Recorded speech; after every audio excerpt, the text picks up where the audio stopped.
తప్పు చేసినందుకు సిగ్గుపడకపోగా తప్పుడు కోతల బండి సంజయ్ ఉల్టాచోరు కొత్వాల్కో డాంటే అన్నట్టుగా బండి సంజయ్ బరితెగించాడు. చేసిందే సిగ్గుమాలిన పని, మళ్ళీ దానికి సెంటిమెంట్ డైలాగులతో కవరింగ్లా.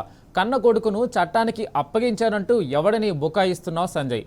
నీ కొడుకు మీద నమోదైంది పోక్సో కేసు అనుకున్నావా లేక పిక్ పాకెటింగ్ కేసు అనుకున్నావా? నువ్వంతా నీతిమంతుడివే అయితే కేసు నమోదైన రోజే ఎందుకు అప్పగించలేదు? మే 8 నాడు కేసు నమోదైతే మే 16 వరకు నీ కొడుకును దాచిపెట్టింది నువ్వు కాదా సంజయ్? 10 రోజుల పాటు కేసును తప్పుదారి పట్టించేందుకు యత్నించి భంగపడింది నువ్వు కాదా? అయినా నువ్వేమో అప్పగించానని చెప్తున్నావు, పోలీసులేమో అరెస్టు చేశామంటున్నారు. ఏది నిజం? పోలీసులు చెప్పింది అబద్ధమైతే కేంద్ర హోంశాఖ సహాయ మంత్రిగా చర్యలు ఎందుకు తీసుకోలేదు? అంటే నువ్వు అప్పగించానని చెప్తున్నది పచ్చి అబద్ధమని తేలినట్టే కదా. నువ్వు పోక్సో కేసులో నిందితుడి తండ్రివే కాదు, కో అక్యూజ్డ్ కూడా. అసలు ఈ కేసులో నీ కొడుకుతో పాటు నువ్వు సమానమైన నిందితుడివే కాదా? నువ్వా బాధ్యత గురించి మాట్లాడేది?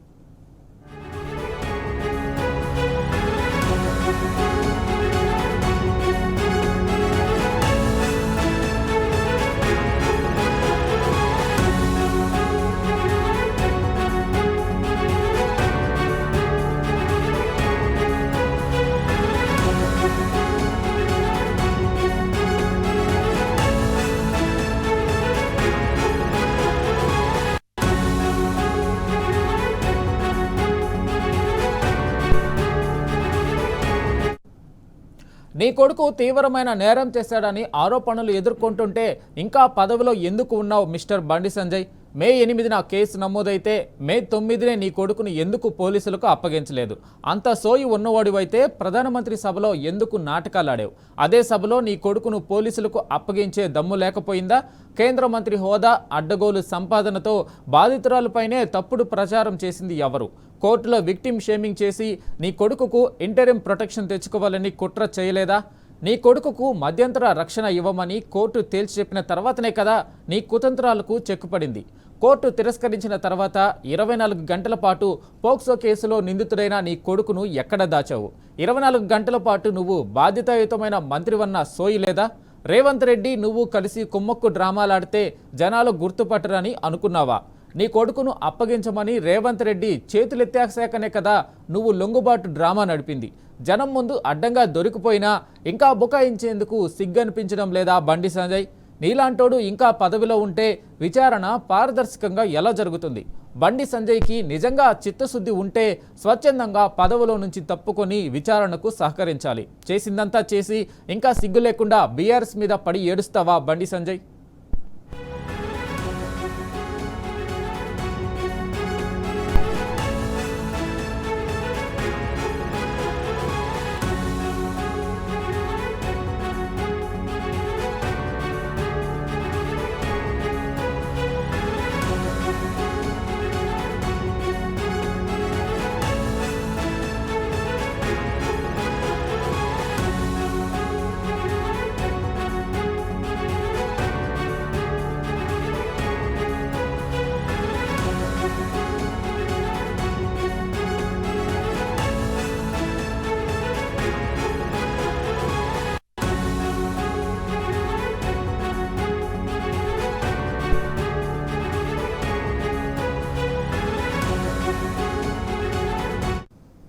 ఇదే అంశంపై పూర్తి సమాచారం మా ప్రతినిధి లివిల్ అందిస్తారు. లివిల్ చెప్పండి.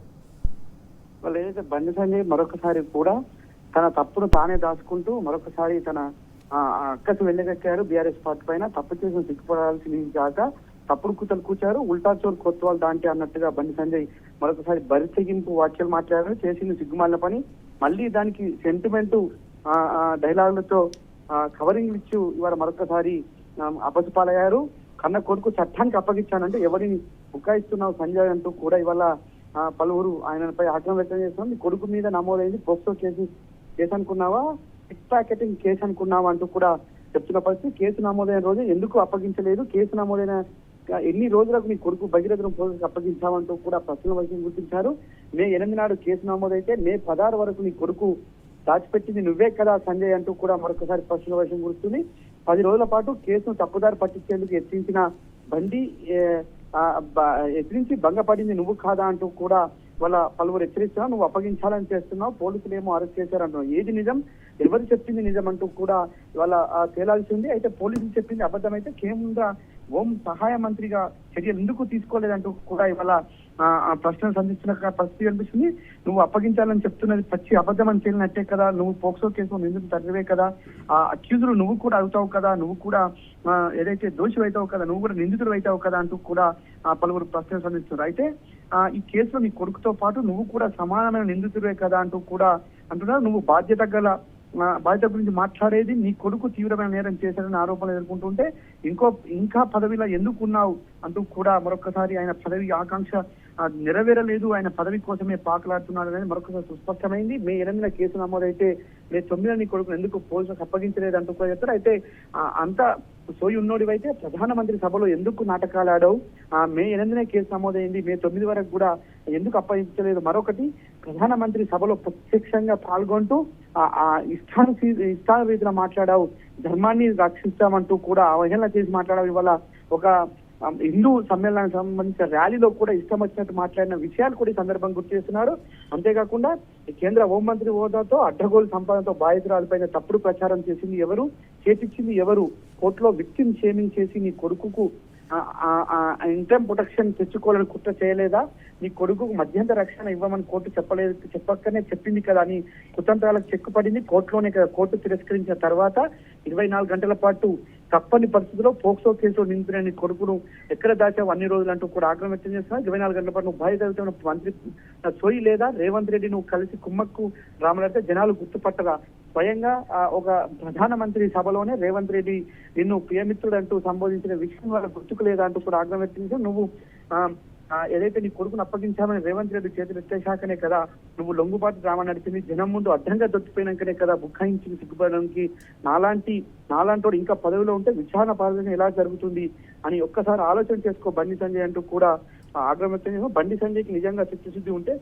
స్వచ్ఛందంగా పదవిలోంచి తప్పుకోని విచారణ సహకరించాలని చెప్పేసి కూడా చెప్పారు. అయితే ఏదైతే బండి సంజయ్ కుమారుని విషయంలో అనేక సందర్భాల్లో ఒక బాధ్యతాయుతమైన హోం సహాయ మంత్రిగా ఉంటూ చట్టాన్ని చేతిలో పెట్టుకుని చట్టాన్ని చుట్టంలో భావించి బండి సంజయ్ చేసిన కుట్రలు కూడా సందర్భంగా గుర్తు చేసుకోవాల్సిన అవసరం ఉంది.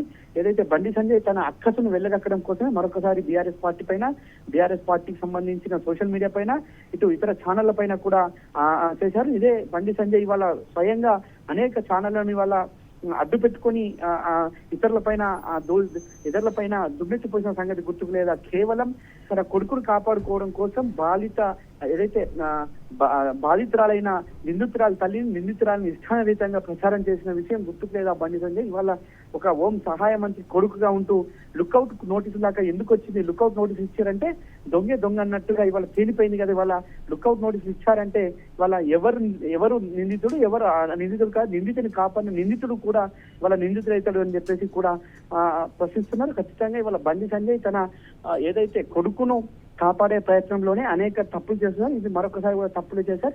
వాళ్ళ కేంద్ర హోం సహాయ మంత్రిగా ఉండడం బండి అనర్హుడు అంటూ కూడా చెప్తున్నారు. ఖచ్చితంగా వెంటనే విచారణకు సహకరించాలి, విచారణ సజావుగా పారదర్శకంగా జరగాలంటే బండి సంజయ్ తక్షణమే తన పదవికి రాజీనామా చేసి విచారణ సహకరించాలని చెప్పేసి కూడా పలువురు ప్రశంసిస్తారు. ఇప్పటికైనా బండి సంజయ్ తన తప్పును ఒప్పుకొని ఏదైతే బాధిత కుటుంబానికి న్యాయం జరిగేందుకు తన కుమారుడిని కాపాడకుండా ఉండాలని చెప్పేసి కూడా చెప్తున్నారు. వాళ్ళ తన కుమారుడు పూర్తిగా కోర్టు ఇప్పటికే చెప్పింది ఎలాంటి ఇంటర్మ్ రిలీఫ్ ఉండదు ఇందులో ఖచ్చితంగా అని చెప్పిన నేపథ్యంలోనే అప్పటికప్పుడు లొంగిపోవడానికి ప్రయత్నం చేశారు. కానీ లుక్అవుట్ నోటీసులు జారీ చేసే వరకు కూడా బాధిత కుటుంబాన్ని భయభ్రాంతకు గురి చేసే విధంగా, బాధిత కుటుంబాన్ని ఇబ్బందులు పెట్టే విధంగా వివరించిన బండి సంజయ్ చివరికి కొడుకును అప్పగించారని చెప్తున్నారు. అంటే కొడుకును అప్పగించారని బండి సంజయ్ చెప్తుంటే మరోపక్క పోలీసులు మాత్రం మేమే అరెస్ట్ చేసామంటే ఎవరిది తప్పు ఎవరిది ఒప్పనేలా తేలాల్సింది. ఖచ్చితంగా కేంద్ర హోం సహాయ మంత్రిగా ఉన్న బండి సంజయ్ ఇందులో పూర్తిగా ఇన్వాల్వ్మెంట్ కావడంతో పోలీసులు పక్కదారి పట్టించే ప్రయత్నాలు చేశారు. కానీ కోర్టు నుంచి ఎలాంటి రిలీఫ్ రాకపోవడంతో ఒక అరెస్ట్ కానీ అప్పగించే అనే విషయం బయటకు వచ్చిందని చెప్పుకోవచ్చు. Venkat right level, thank you.